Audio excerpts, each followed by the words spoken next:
Assalamualaikum warahmatullahi wabarakatuh. Perkenalkan, nama saya Sabni Marcella Pratiwi dengan NIM 22050974051 dari Prodi Pendidikan Teknologi Informasi kelas 2022B. Di sini saya akan menjelaskan materi tentang standarisasi jaringan komputer guna memenuhi mata kuliah jaringan komputer. OSI atau TCP/IP. Model OSI dan TCP/IP berbeda dalam struktur dan desain mereka. OSI model memiliki 7 lapisan, yaitu Physical, Data Link, Network, Transport, Session, Presentation, dan Application. Sementara TCP/IP memiliki 4 lapisan, yaitu Link, Internet, Transport, dan Application. OSI model dibangun dari awal dan protokol di setiap lapisan dikembangkan. Sementara TCP/IP dibangun dari model OSI yang sudah ada dan protokol di setiap lapisan dikembangkan. OSI model lebih detail dalam menggambarkan proses enkapsulasi antara tiap lapisan, sedangkan model TCP/IP lebih sederhana dalam menggambarkan proses enkapsulasi tersebut.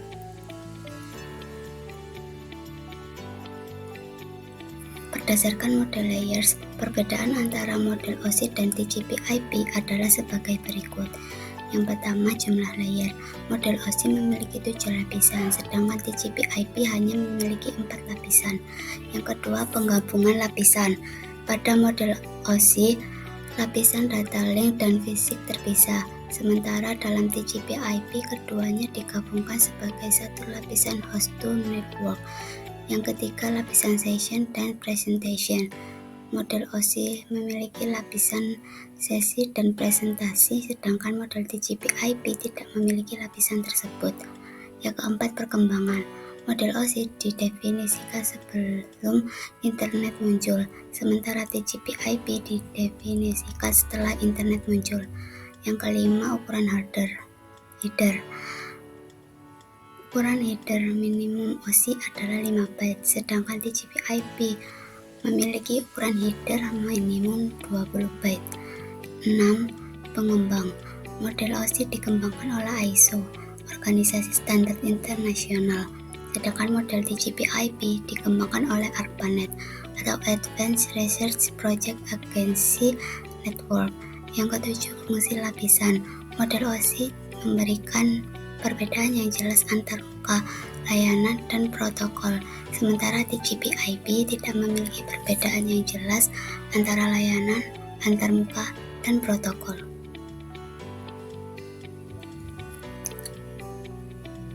Selanjutnya yaitu protokol yang bekerja di OSI layer.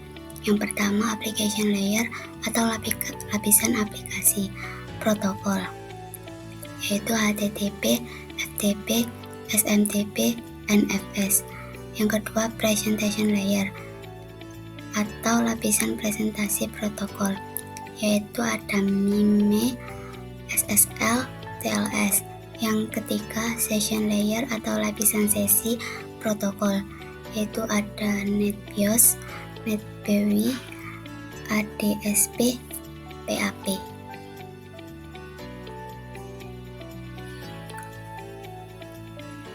Lalu, protokol yang bekerja pada OSI layer berikutnya. Di dalam lapisan-lapisan OSI, contoh protokol yang bekerja adalah yang pertama, lapisan transport, ada TCP, UDP. Yang kedua, lapisan network, ada IP, ICMP, ARP, BGP, OSPF.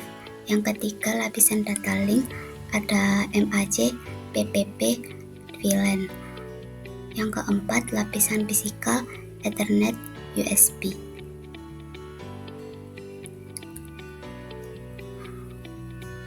Adapun perbedaan antara TCP dan UDP. Yang pertama, reliabilitas. TCP adalah protokol yang lebih aman, sementara UDP lebih cepat dan efektif. TCP melakukan verifikasi dan retribusi data yang hancur, sementara UDP tidak melakukan verifikasi dan tidak mencoba untuk mengembalikan data yang hancur. Kecepatan UDP lebih cepat daripada TCP, namun juga lebih error prone koneksi. TCP adalah protokol yang orientasi koneksi, artinya harus terkoneksi secara langsung sebelum mengirim data. Sementara UDP adalah protokol yang tidak orientasi koneksi, artinya tidak perlu terkoneksi secara langsung. Verifikasi. TCP menggunakan verifikasi timeout, checksum, dan konfirmasi agar tidak ada kesalahan.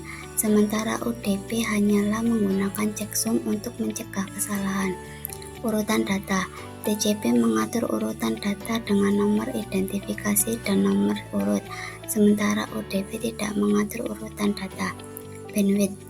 TCP lebih mengkonsumsi bandwidth daripada UDP, sementara UDP lebih efektif dalam menggunakan bandwidth.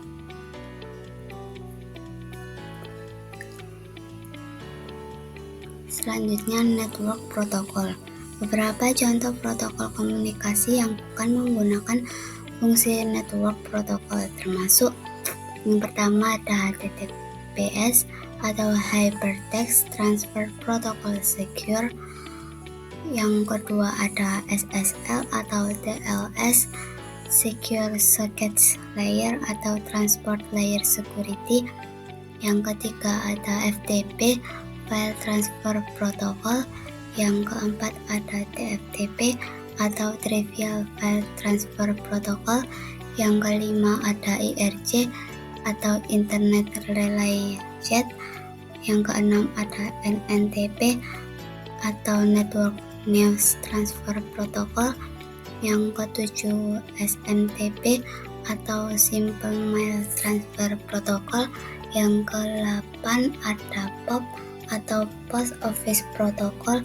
Yang ke-9 ada IMAP atau Internet Message Access Protocol. Yang ke-10 ada SNMP atau Simple Network Management Protocol.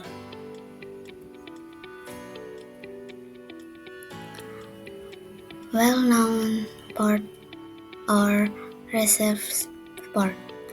Port terkenal atau disebut port system adalah nomor port di antara 0 sampai 1023. Ini adalah port yang digunakan untuk proses sistem yang memberikan jenis jasa jaringan yang umum. Contoh port terkenal termasuk TCP Port Service Multiplexer atau TCP-MUX di port 1, VTP di port 20 dan 21, SSH di port 22, Telnet di port 23, SMTP di port 25, HTTP di port 80, dan banyak lagi. Dan yang terakhir ada registered port. Port terdaftar pada sisi lain adalah dalam range di antara 1024 sampai 49.151.